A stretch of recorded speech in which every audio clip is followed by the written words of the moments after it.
Welcome everyone to today's webinar. I'm Emily Rapley with Becker's Hospital Review. We will begin today's webinar with a presentation and we'll have time at the end of the hour for a question and answer session. You may submit any questions you have throughout the webinar by typing them into your control panel in the space labeled Enter a Question for Staff and clicking Send. We look forward to hearing your questions. We will also have a few audience polling questions during today's webinar.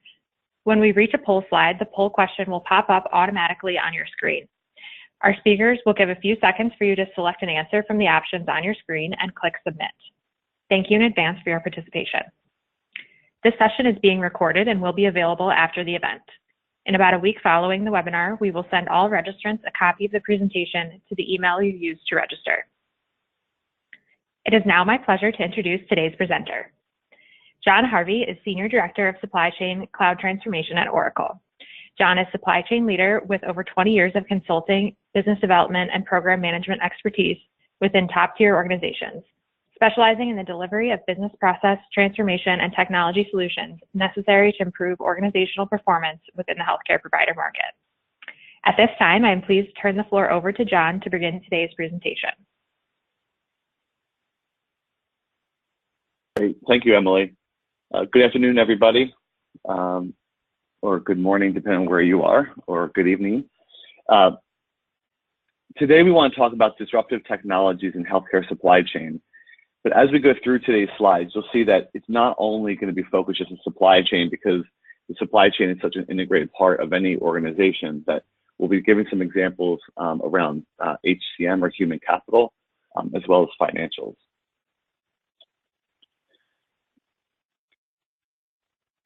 So first, though, we're going to talk about kind of what's happening in the industry. I know most of you from the registration are players within the industry, have been in the industry, so you may know a lot of this, but it's good to kind of summarize kind of where the industry is going, and then what are we doing about that? So how are we going to respond to that, and how are these technologies going to help us get to where we need to be?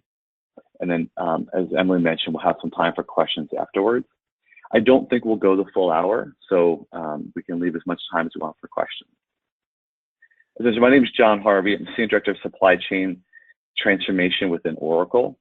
Over 20 years in healthcare supply chain. I spent 15 years in the Big Four, actually with Deloitte, doing a significant amount of implementations around ERPs, as well as process and strategy work within the healthcare provider and the payer space. After leaving Deloitte, I actually ran the consulting business for the Global Healthcare Exchange, or GHX. And that experience was able to spend time within health systems, not just within the United States, but also within in all the provinces of Canada, in Europe, and also in the Middle East. So from there, I was able to see how supply chain and the differences of supply chain within healthcare organization, and able to leverage some of that those learnings and equate them here in the U.S. Okay, so, you know, healthcare is changing. We know that there's the changing view of health, kind of how we are structured within healthcare.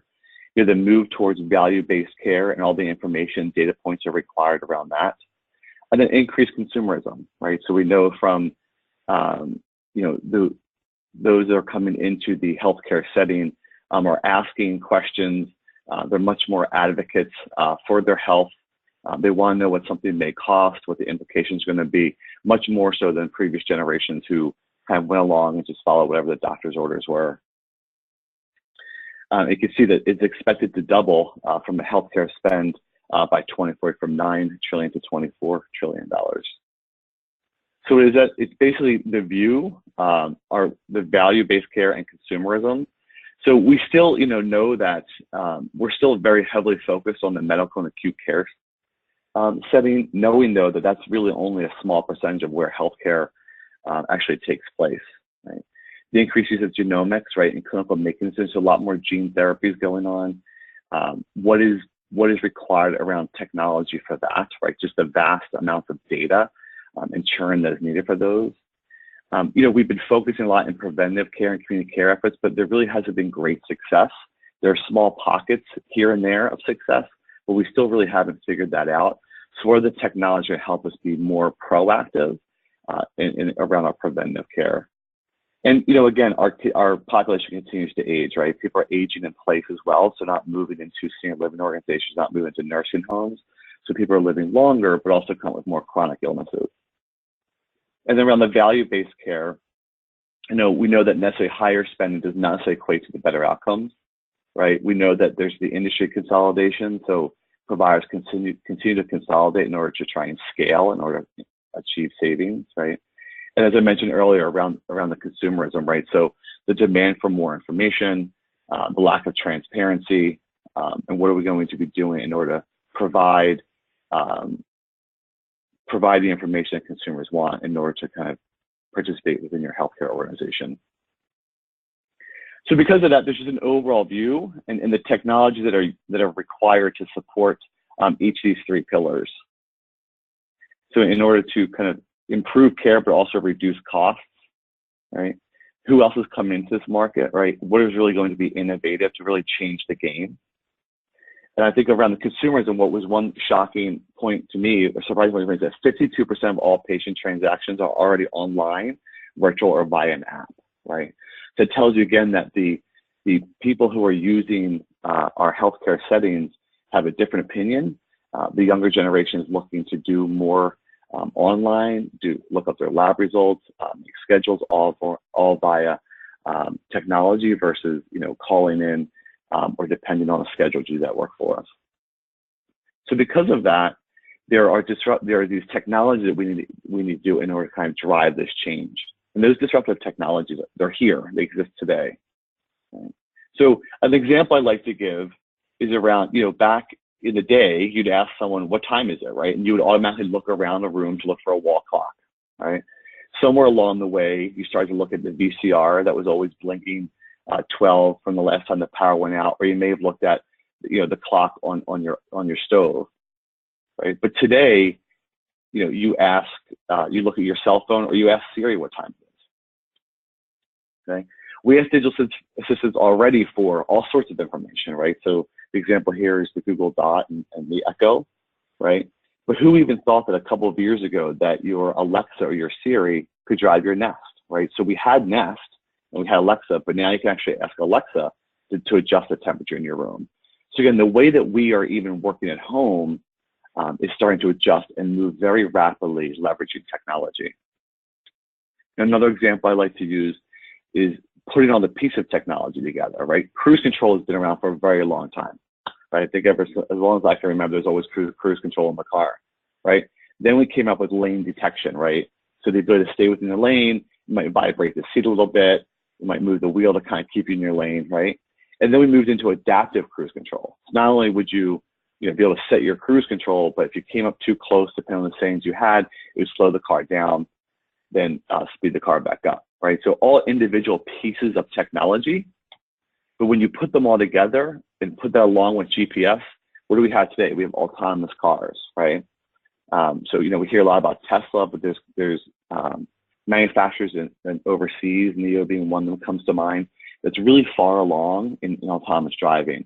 So again, this technology has been there. Think about the cruise control example. We've had cruise control for a very long time.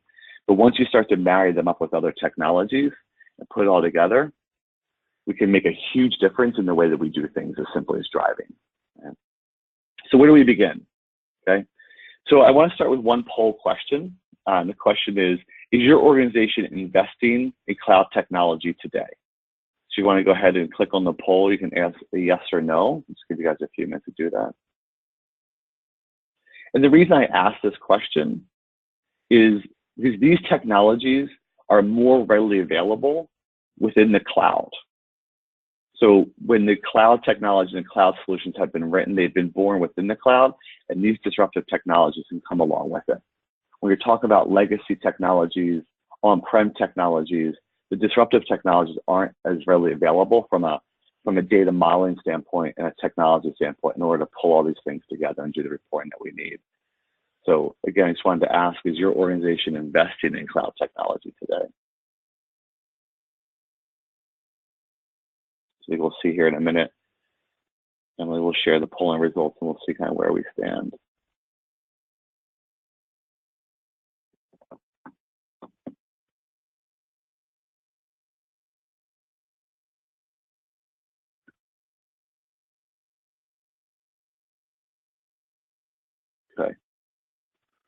move on here. I don't see them. Emily, are they up, the poll results? Yes, John. So 82% of the attendees said yes, and 18% said no. Wow, fantastic. Great to hear. Okay. So these new technologies are emerging, and we're going to talk about them here for the duration of the conversation. The first one I'm not going to spend a whole lot of time on. It's around autonomous capabilities, right? So here at Oracle, we started as a database company. We already now have almost the equivalent of a self-driving car, right? So we have databases that are automatically, they can patch and upgrade, they tune themselves, right? So if you think about the time when your AS400 or your database was running slower, you had to have someone come in and tune it, rerun indexes, right? So now with our autonomous databases, this is all being done by itself. And again, leveraging that technology, think about that technology alone, how much, what power it brings to the ability for systems to be up and running all the time. That's less downtime that's required within your organization. And some organizations, that downtime is critical, right? And impacts large windows of time. And how do you schedule that over the weekend? Is it over a holiday weekend? How it might be. But again, now with autonomous database, that can be done with a lot less human intervention. But we're really not going to focus a whole lot on that. We're really going to talk about the next few, which is around the Internet of Things, right? So it's tying, a number of leveraging the internet technology and being able to share information across that technology, for monitoring. So an example of meta adherence. We can be also tracking equipment. When we're talking about blockchain a bit, right? So blockchain is one that gets a lot of coverage. However, it's much more broad and bigger spectrum of things to talk about. But that's doing things more around synchronization, security, and accuracy of sharing data across different parties, especially in those types of processes that before were very manual and cumbersome, and we're more open to have areas of error. And then one of the favorite areas I like to talk about is more around adaptive intelligence, or what we call machine learning. So you hear different terms.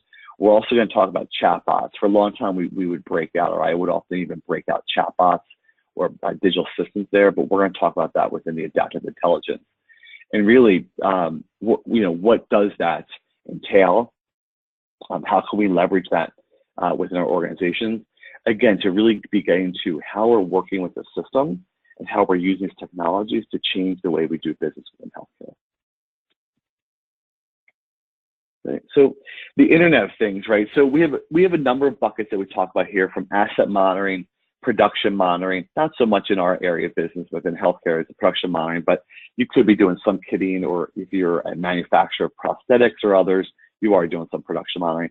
Fleet monitoring, so depending on the size of your organization, you could talk about large fleets from a delivery standpoint, transporting patients, but even you could look at your, just where carts are within an organization. You could almost treat that as a fleet, right?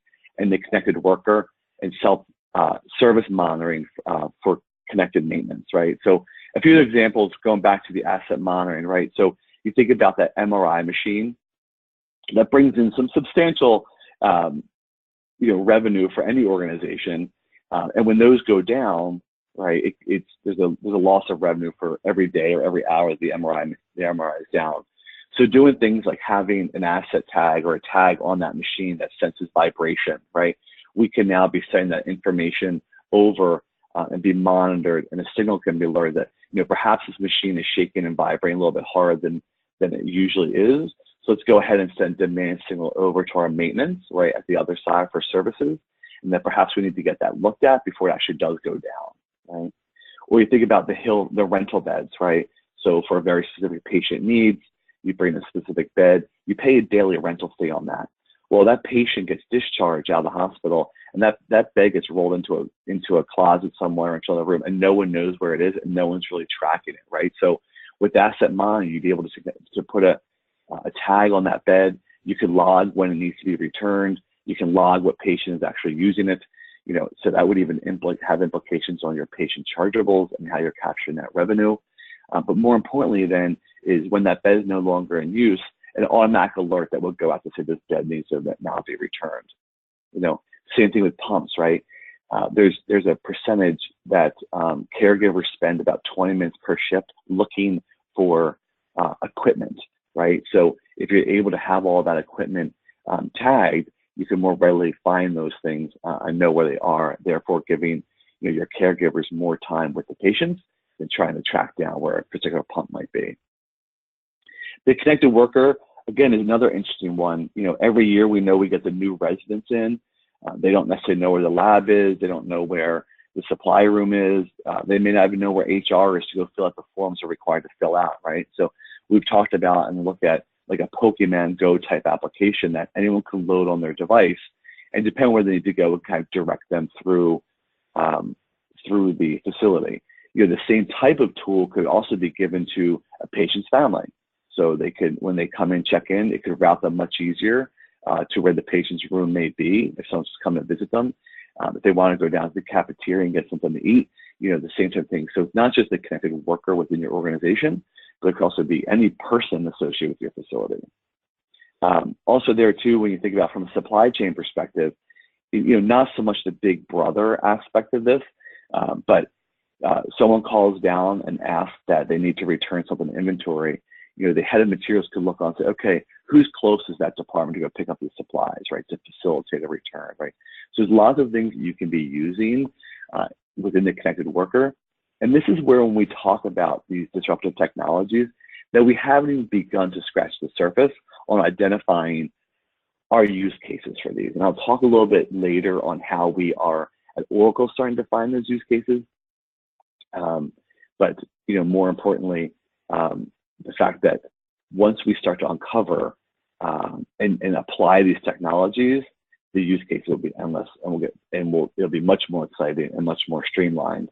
Because the goal here of these disruptive technologies is that people will be getting away from sitting down in front of the kiosk to place orders. They won't be necessarily having to go to a kiosk to look up where their order may be. Everything will be driven through a mobile technology. And service monitoring for the connected, whether that be the customer or a vendor, right? So being able to identify when services are required within your organization and leveraging the Internet of Things to do that. So again, when we think about healthcare, we know that healthcare traditionally, people often throw out 10 years behind any other industry. But these technologies exist today. What we need to do is start to find what those use cases are and how we're going to apply them.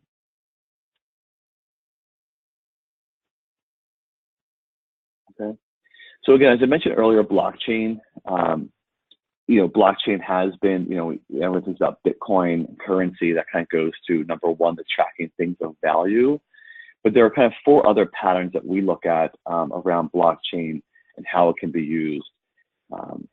And we're not going to go through all of these. I'm going to focus more around the B2B integration here than anything else, but talk about just integration overall, right? So making the more streamless procurement, whether it be from manufacturing through distributor to your organization to payment, right? There's also the use of it around secure record and document management and maintenance of documents, right? So eliminating all the middle transactions for storing data. And then overall tracking provenance of products and materials, right? So when something comes in, whether it be from the raw material all the way through manufacturing and distribution. But we're really going to talk about the B2B integration. So using a blockchain type marketplace to connect your suppliers to your organization, right? So imagine if we just have more synchronous data between there. And we're going to get into a few more other examples around blockchain, but just the ability to kind of make it the less, take out some of the friction around just setting up a supplier, right? The placing of orders, right? Waiting for feedback and confirmation on those orders, right? With blockchain, since you're all working off that same platform, the exchange of data can move much more freely between your organization and say your suppliers, right? That therefore then initiates, a cleaner transaction, which can create a cleaner payment, and therefore a record of that payment back to your bank and back to your financial system, whatever that might be. Okay, so I kind of mentioned reducing the friction just overall between buyers and suppliers, everything from the original purchase of the order to receive the order, to receiving the invoice of the order, to making payment, right? And the same can be true if you work outside, not so much outside the walls of the hospital, This isn't so much within healthcare, but sales orders, accounts receivable, billing. However, if you think about that, as we start to go outside the walls of the hospital and start to do more home health, visiting nurses, perhaps you're doing more durable medical equipment, those types of things, like actually taking orders in, right, sending bills out, right, think about on their claim side as well, it is applicable. But we do tend to think supply chain in the hospital, just more around the supply chain of materials and services in the hospital. But as your supply chain grows and matures, as your vision or perhaps your strategy to start going outside the walls of the hospital, as I mentioned, for home health and visiting nurses, there's going to need to be supplies used there as well from the supply chain. So you're growing your supply chain. And again, so some of those things on the right-hand side around sales and delivery will be required as well. And the ability to leverage the blockchain technologies to help you do that, right? So how is that, right? So even just the credentialing of the vendor, getting vendors set up, right? The ability for the actual results of the transaction. There's a lot of time lag between when an order goes out the door to when you get confirmation back in to when you might receive it. But again, the blockchain is going to make that much more transaction and that supply chain much more, transparent across the whole continuum, right? Even then looking at leveraging things like Facebook and sharing what that buying experience might look like for your organization. Again, that all will fill into some of those quality indicators that your organization may track, not just around the care, but everything else that goes along with your organization, right? When you get patient feedback, right? So people will be providing feedback, and that might come not just from your patients, but also suppliers that you work with. So again, blockchain is fairly, it's been vague, it's been wide open. I joke sometimes that, it's kind of like the first person received a fax machine, right? It really wasn't very helpful to anybody until someone else got a fax machine, right? So, we do provide a solution. At Oracle, we have a whole blockchain framework or platform. But again, it's identifying what those use cases are and starting to get your suppliers engaged, starting to get your financial institutions engaged, what are those standards going to look like and how we're going to do that, right? However, we do see that the use cases are starting to become a little bit more concrete. And these are potentially some areas where we will be focusing in on around, contracts, pre-authorization, right? Remember back in the days, if you had to get a pre-auth, you had to go to the doctor's office and pick it up before you go to the specialist, right? So being able to automate that leveraging blockchain could therefore then facilitate the claim, right? So the authorization's already there, so the claim can be paid much more readily. Medication adherence and history, right? So knowing whether or not something has even been picked up, right? So there's a statistic over there to the right, 50% of chronically ill patients, only 50% of chronically ill patients actually take their medication as prescribed, right? So how can we do a better job? Going back to the very beginning around preventive care, we've been trying to do a better job of it, but clearly we're not, right? So with these technologies, we can start to begin to close that loop and leverage these technologies, everything from, did they even pick up their medication, right? And then are they taking their medication properly, right? And then tying that into them sending their vitals, them sending how they're feeling, through an app or whatever that might be. And again, bring a whole loop together. Credentialing, right? Again, that's a lot of, takes time, often third parties, and it's another application that's required within hospitals in order to do credentialing within the organization. And much like the claims too, the last one is around medical insurance enrollment, right? So all the forms and the paperwork that's required for that, leveraging blockchain technologies to kind of get all parties brought together much more seamlessly. A few more kind of tactical examples around track and trace, right? So all the way back from the beginning of, a good being manufactured to going through the distributor to showing up at the hospital, leveraging into that third point there around implants, right? So then being able to track where it is, so if recalls come up, exactly kind of what manufacturing, what lot that might be impacted, right? So leveraging those blockchains to do that. Consigned inventory as well, right? We know that's the bane of a lot of supply chain organizations or supply chain departments within hospitals, right? So consignment inventory, should we be doing more of it, right? And even if it's not consignment, there's also still vendor managed inventory, right? So it may not be consigned, but the vendor managed at their own site for you, right? So leveraging blockchain to be able to track that. And as soon as those goods are used, right, the notification is sent over so you can pay the vendor appropriately. and you can reorder your next one automatically. Very often, there's, we don't know what happens with some unconsigned inventory, right? Because we're not tracking it properly. Or even look at track and trace. Let's tie that back to that medication example on the previous page, right? So say you do a monthly subscription to fill your meds, right? Doing that track and trace to say, did that prescription even get shipped to John Harvey's house, right? And was it received? And therefore continue it down to tracking it all the way back to from the time it left your pharmacy, the time it was arrived at the patient's door. Okay. So that's a little bit around, blockchain. We're going to talk more about now adaptive intelligence, right, or machine learning, right? So we talk about kind of three core elements. So the applications of this technology itself, the intelligent user interface, right? So the way that you're interacting with your system, it's learning, and it begins to cut through it and makes more intelligent decisions for you based off your search history, based off your patterns, et cetera. And then conversational agents or chatbots, as we like to talk about them. Okay, so what does AI do for you? The way I like to think about it is that's the heuristic, right? So there's lots of things that we all do on a daily basis that is in the gut, right? So someone makes a decision to make a payment.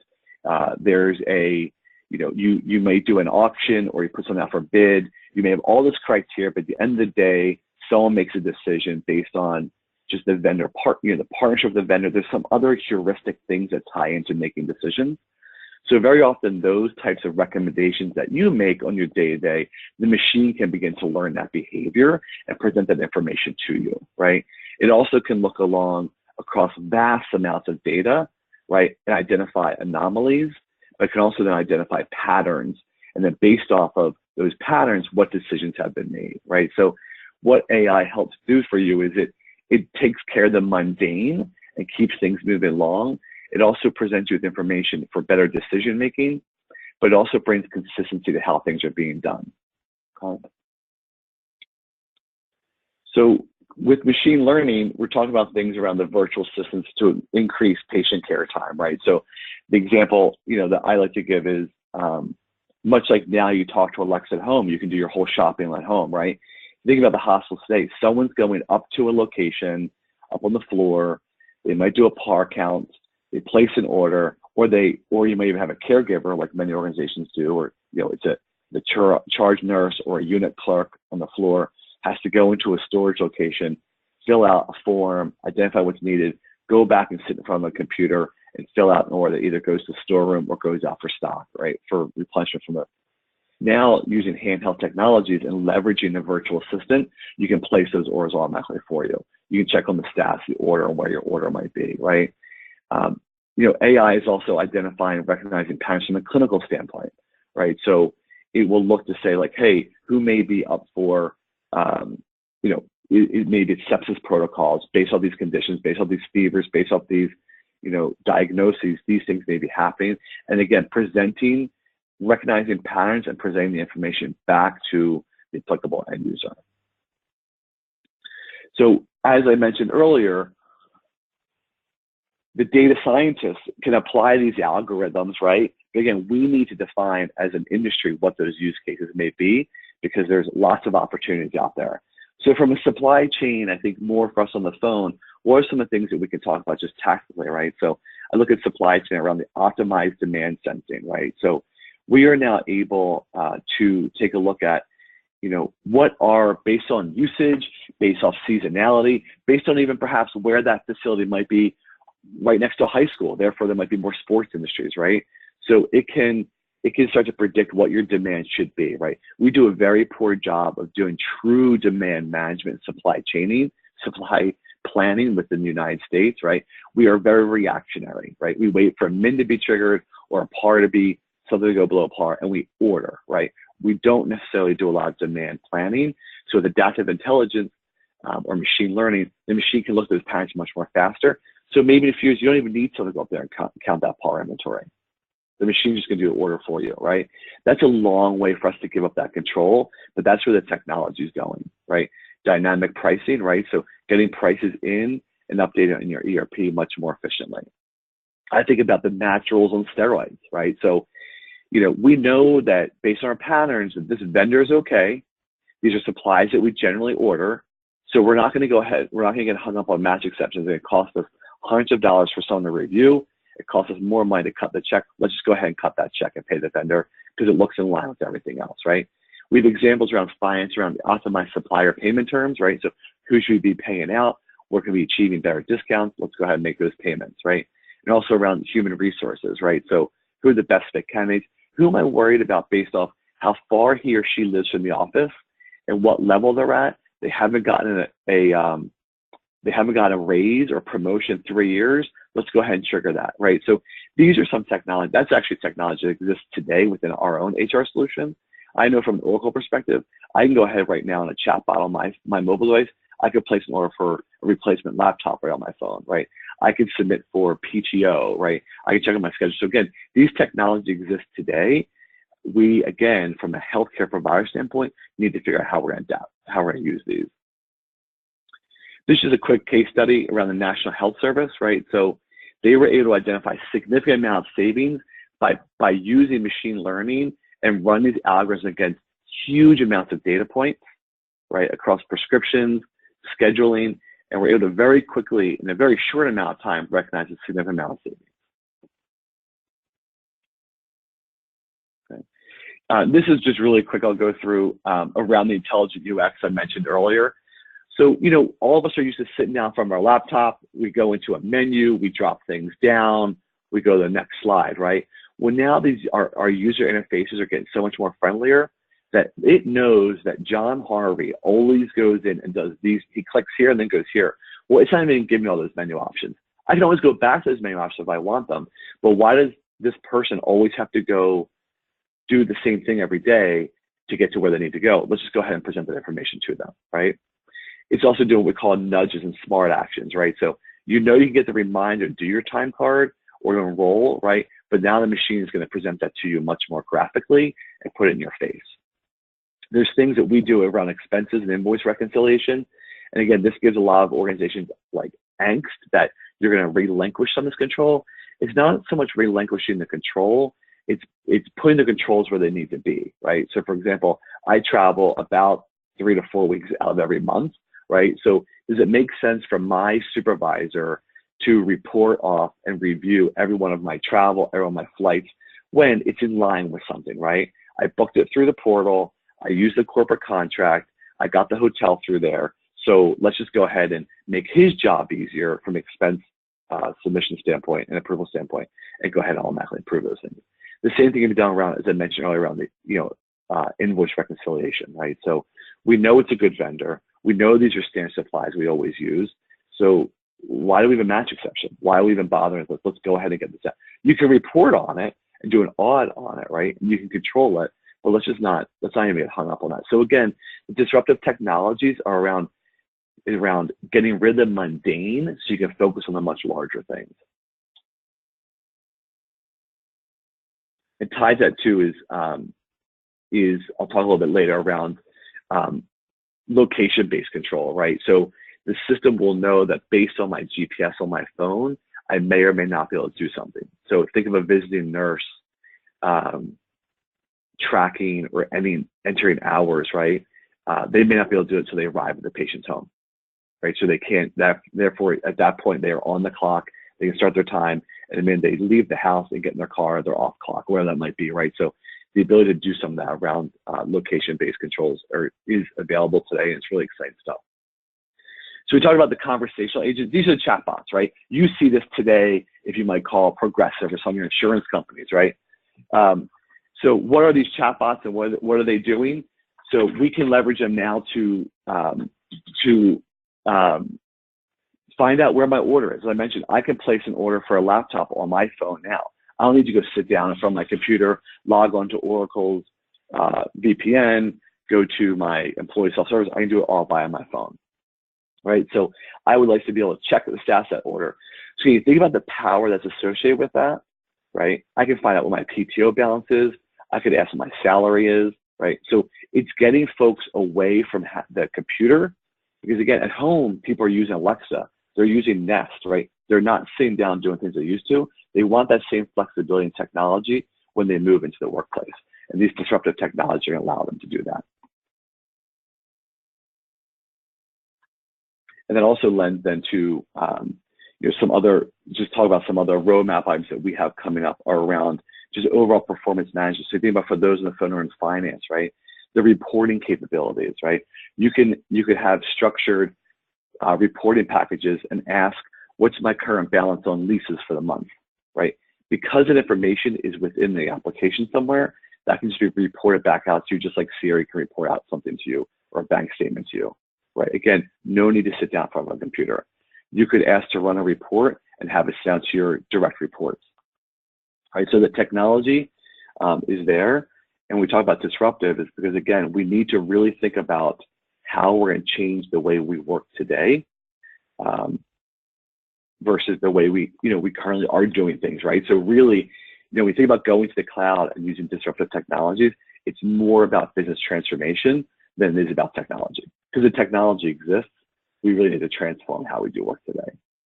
I mentioned this one earlier, right? So, but you can see basically, on the phone, based on where you're located, it may or may not be able to let you access certain functions within the system, right? So, or if you think about people who are able to order from multiple physician practices, right? So it will help them do that based on where they are. It'll know that there's this physician practice. So when they go to place an order, it automatically defaults in that cost account, that department, whatever that might be, right? Then they move to another location, it allows them to do other certain functions. Or maybe when I'm at home, I can't see all my work-related stuff, but I can see anything I want to do around my personal benefits or whatever it might be.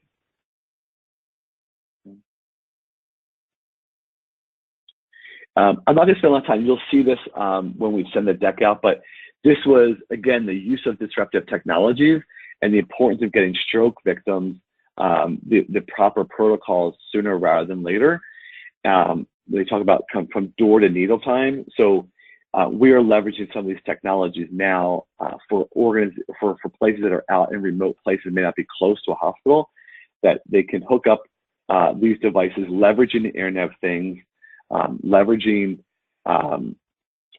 sensors, right, so, on the Internet of Things in order to send information back to a remote caregiver in order to give them the person who's there on site with the person potentially having a stroke to give them the directions that they need or the instructions that they need. Some other things are, getting children home out of pediatric, getting them home sooner rather than later. We talk about the stroke and the clinical trials again. So gathering those vitals, people not having to go to back to the doctor's office to have things tracked, to have their vitals taken. They can do it all right from home. Again, that's leveraging the Internet of Things to do that. Anything about the amount of data that is required to do things like population health, clinical studies. Again, this goes back to how do we do more preventive care, reducing chronic conditions, right? So leveraging disruptive technologies, leveraging the data gathering components of Internet of Things, just really with the reporting analytics available today within cloud technologies, present information out in a much more efficient and rapid manner is available. So we kind of went through at a high level. I know we talked about kind of keeping you all on track for talk about 30 to 40 minutes. So we're hitting that time now. So we talked about the Internet of Things. So again, thinking about asset tagging, tracking of goods, the rental beds, right? The connected employee, right? Then we talked a bit about blockchain, kind of how blockchain will be used to cut down the manual efforts required within the supply chain from award of a contract to keeping pricing updated to payments. Then adaptive intelligence, I think machine learning. There's lots of exciting opportunities there. And then I did break out the example of the poll around the chatbots, right, and digital assistants. So, which of these disruptive technologies do you see would be more applicable to your business? Is it one, select all that applies at one or the other? Is it all of them? And I'll tell you the reason why I asked that question is I work very closely with products, so I very often want to know what people who are in this, who are in these functions and that our organization, our customers of ours, kind of where their importance lies, what they think is important.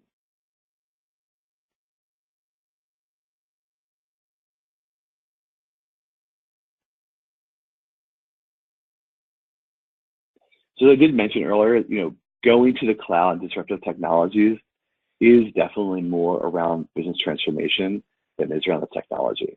And we leverage a group within Oracle. So we have what we call a summit team, as well as we have customer advisory boards as well, that we'll be leveraging those organizations to begin to identify what those use cases might be. But also as Oracle, because we do use this technology, I gave you a couple of examples.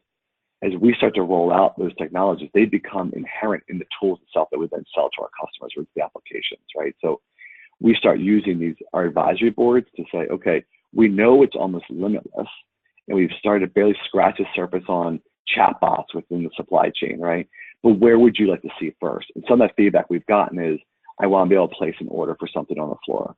I want to find out where my PO is. Has this PO been received, right? So that's where we're starting to identify and prioritize what our use case will be for each of these.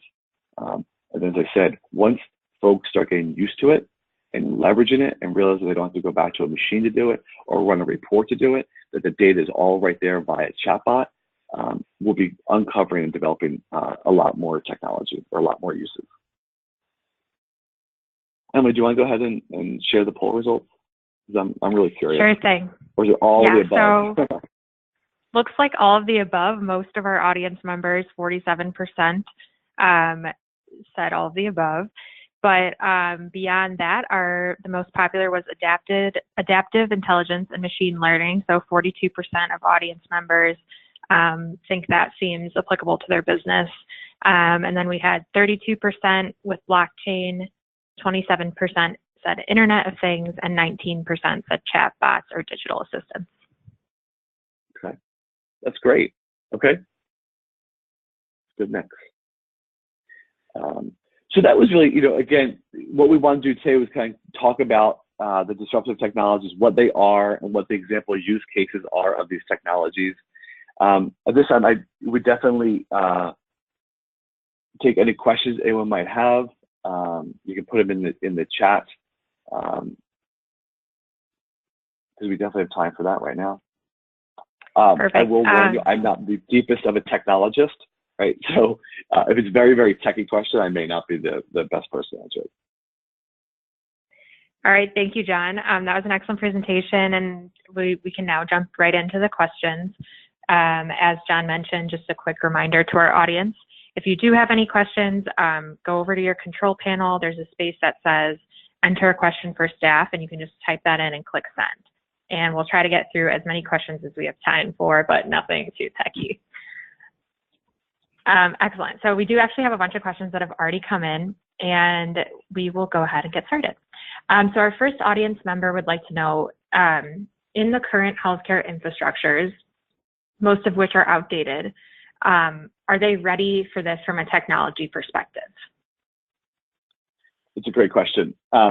So that's why that goes to the first question I asked, was around who is talking about cloud technologies. Because I mentioned a lot of these technologies are really only available within the cloud. We are, and I'll say Oracle, we are retrofitting some of these technologies back into legacy on-prem. But it is easier because they come along because they were born in the cloud. So that kind of answers, are you ready? That's really going to depend on kind of technologically where you are. But I think the other part of that question was around, are we ready in general, right? And I think in my experiences, because we are so far behind, and most of us, and I mean the royal us, right, the royal we, right, we live on the age technologies that when I'm in some of these presentations or talking to customers or potential customers, we are so far back, we can't even think about it. It blows our mind on it, and I'm just being kind of informal, but it's hard for us to get our head around relinquishing control and letting the machine make suggestions, because we're not even at automating the simplest of transactions with the legacy stuff we have today. So it's a great question. I don't think we're there, but I think though it's one of those things that it's a big leap, right? So many orgs are looking at going to cloud technology for different reasons. It might be they're on a burning platform. It might be there's a particular function within their hospital that's going to a cloud for, say, the clinical systems or whatever, and the rest of it needs to come along. Or it could be their strategy is they're going to grow so fast and acquire X hospitals a year that they need to get off this legacy technology. So because there are some of the reasons why people are moving into cloud technology, what will come very quickly behind that, as I mentioned, as we develop these use cases and these functions within it, you're automatically going to get some of these things anyway, right? So you'll be coming along very quickly. So I almost sometimes equate to those countries like, my parents are from Ireland, and I grew up going to Ireland quite a bit with my family. They kind of skipped the whole cable thing, right? Their infrastructure was so behind, right? I remember my aunt's not even having phones, right? You would call a payphone in the center of town to talk to somebody. They never had cable run throughout the country. They skipped right to satellite, right? So I think of some of this as, yes, you may be on legacy technology, but once you're going to go to the cloud, you're going to transform the way you do business, because you know what? This stuff is coming. And that also goes back to the example of, hey, 2 years ago, I had Nest and I had Alexa. Alexa couldn't even control Nest. Well, now Nest and Alexa can talk together, right? So this is all happening very fast. Hope that answers your question. Thank you, John. That was perfect. And you kind of alluded to this, but maybe you can kind of give us just a little more specifically what you see as the top 2 or 3 technologies currently existing that you think will be first to be replaced.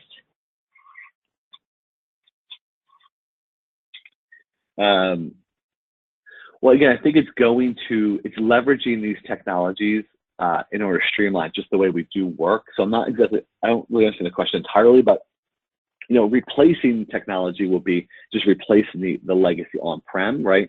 The way that you're doing, the way your database structure is set up, the way you do reporting, those types of things go away and just change drastically within the cloud. I think leveraging disruptive technologies, I don't know if I would call it necessarily a way we're replacing something. We're just changing the way we do business, right? Because we're streamlining it with technology. Because right now we're replacing, we think about some examples around blockchain, you're replacing spreadsheets and SneakerNet, right? So that will still be there, right? We're just doing it much more efficiently and much more streamlined. That makes a lot of sense. Okay, so going back to the disruptive technologies, is there one that's easier to implement than the others? Yeah, I mean, I guess I would say, the digital systems, right? If you can almost identify what you want to ask, right? You could almost just leverage, AWS's, or Amazon's web services, and you could, there's different small packages and middleware that you would use to just help you develop those chatbots. So they're very easy to develop, so long as it's like basically what if then, right? So if I ask, what is my salary, right? It just has to go out and find out into my system, kind of John Harvey, what his salary is. It looks at it can send it back, right? It's very straightforward, right? That seems much more straightforward than implementing a blockchain solution or maybe even some of the Internet of Things, right? So the chatbots tend to be kind of very readily available. And then I would say around the adaptive intelligence, that's much more around algorithms and leveraging data scientists. And the example is, I was in a meeting once, and one of our data scientists just said, I'd love to get our hands on some of your customers' data, because what they do is they run your big data against their large algorithms, and they start to identify things that we've probably never even thought about yet. Or, did you know there's more UTIs during this time of the year than this, right? And that's all based off them churning through identifying patterns that we may have never thought about, right? So I would definitely answer the questions. I think the chatbots are fairly straightforward, more so than like a blockchain technology. Some of the adaptive intelligence would be next. Absolutely, that makes a lot of sense. Going off that, can you talk a little bit to what some functional areas are that the disruptive technologies, where they're further along? Yeah, so I guess I would say in that one, it tends to be kind of who your audience is, right? So I've seen more of them around almost the customer service stuff, right? So in a healthcare setting, you would see it be more towards HR, right? Again, because your employees want to know and schedule time off. So what is my PTO balance? What is my salary? can I apply for this position, right? And they think about the folks that are coming to apply for jobs. So there tends to be a higher uptick of the use of chatbots and digital systems, I think, on the HCM side. And then, as I mentioned, on the supply chain side, again, it's just around that customer experience, right? So where is an order? What's my status? Where's my payment? And then financials, there tends to be a smaller audience within healthcare organizations who's running financials and using financials. So you probably see that, I would kind of see that as kind of being a little bit further behind, say, HCM or, the HR side of things and the supply chain side. Absolutely. So our next question is about blockchain, and I know you're not coming at this from a very technical perspective, but for anybody who's not a tech person, if someone on an elevator asked you, what is blockchain, what would your elevator answer be? I guess my elevator answer would be, it's a new technology that is here, right? And it's going to secure, so there's registered and unregistered blockchain, right? So, but it's going to secure and streamline the way manual transactions or, interactions with multiple stakeholders occur today, right? So being able to more easily facilitate between your supplier and your organization and your bank, right? You're all looking at the same information, you're dealing with the same information, and you're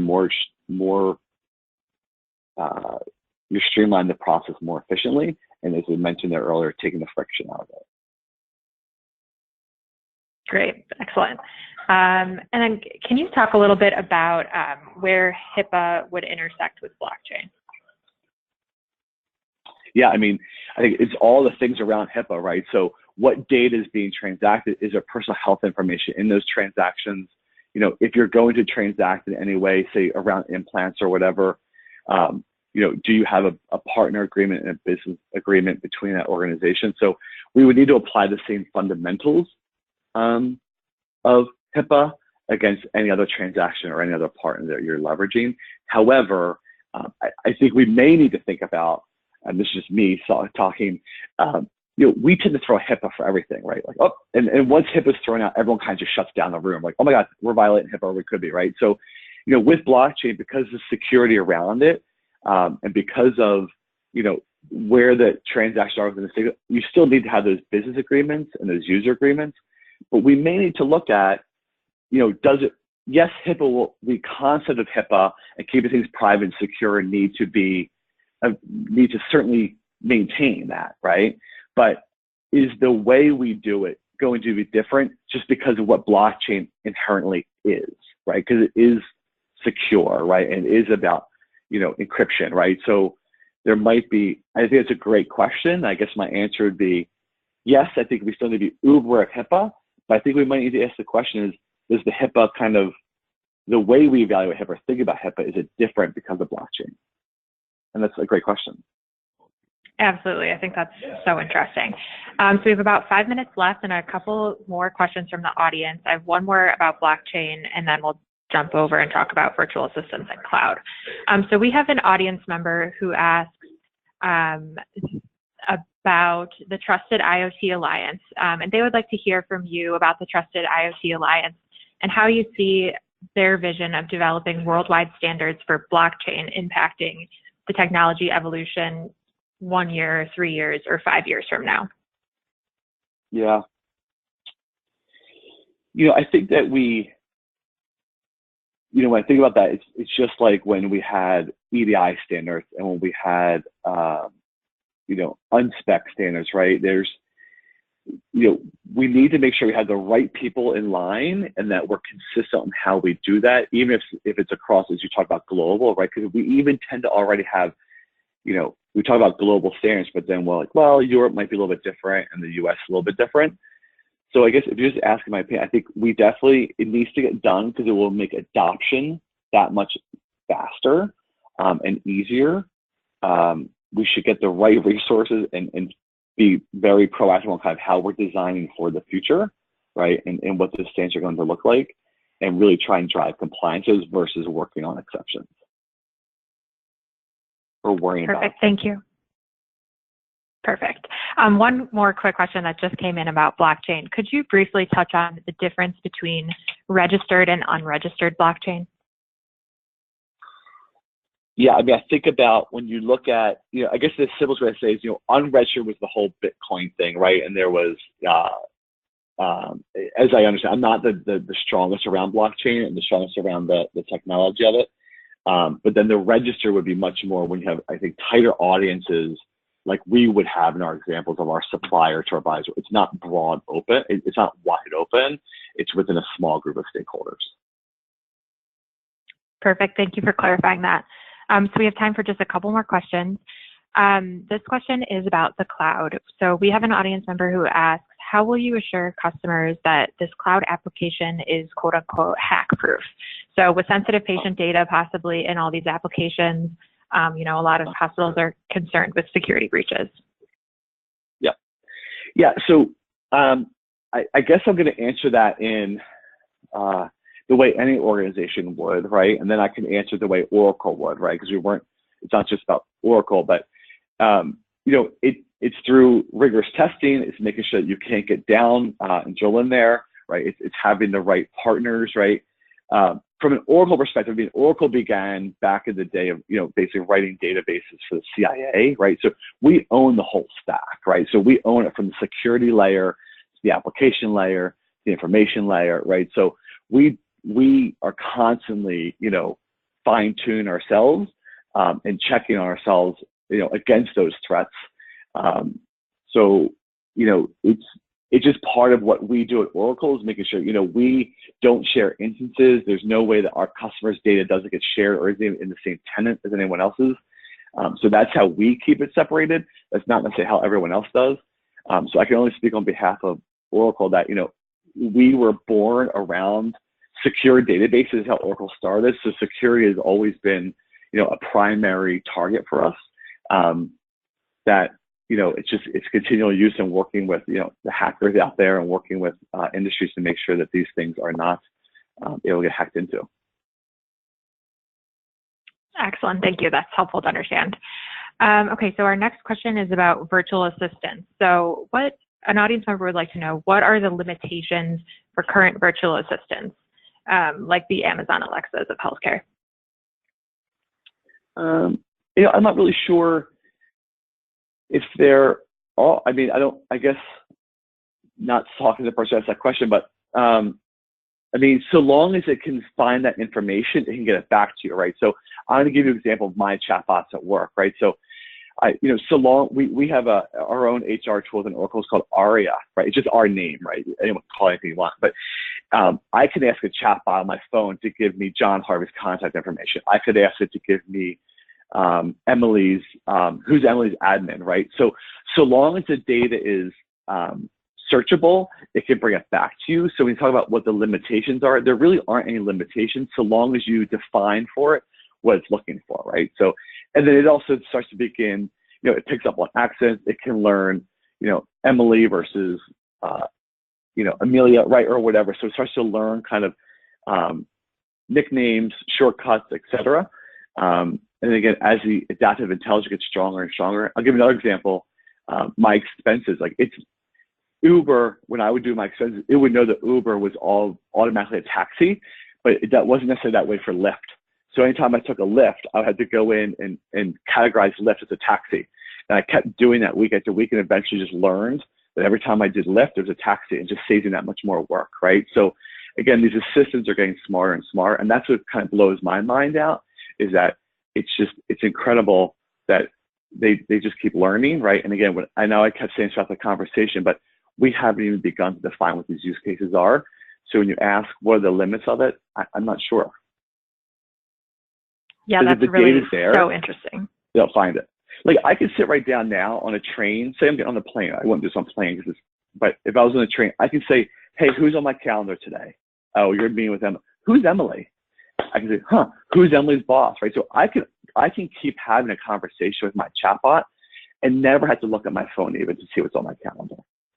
I can say, does Emily need a promotion? I can promote Emily, right? So there's lots of things that we can do because those on the phone, if it's in the system and you can sit down and do it now, you can have a chatbot do it for you. You just set it up, you'd allow it, right? But it can be defined. If it can be defined, just like reporting even within the cloud, right? If that information is in there, you can almost drive and you can do an analysis against it. And the cloud, you're always hitting real-time information. The days of needing, a separate environment with maybe a week-old data or hasn't been refreshed in 48 hours, you're always 40 hours behind. In the cloud, you're always hitting real-time data all the time. Absolutely. Thank you so much, John. So it looks like we're out of time, but do you have any final thoughts you'd like to share with the audience today? No, I just want to thank them for their time, and thanks for logging in. I hope this was helpful. And I think my information will be out there, so if anyone has any questions, feel free to hit me up.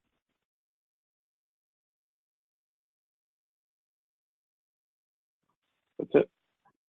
Excellent. Thank you so much, John. I'd like to thank John Harvey for sharing his insights today and to our audience for participating.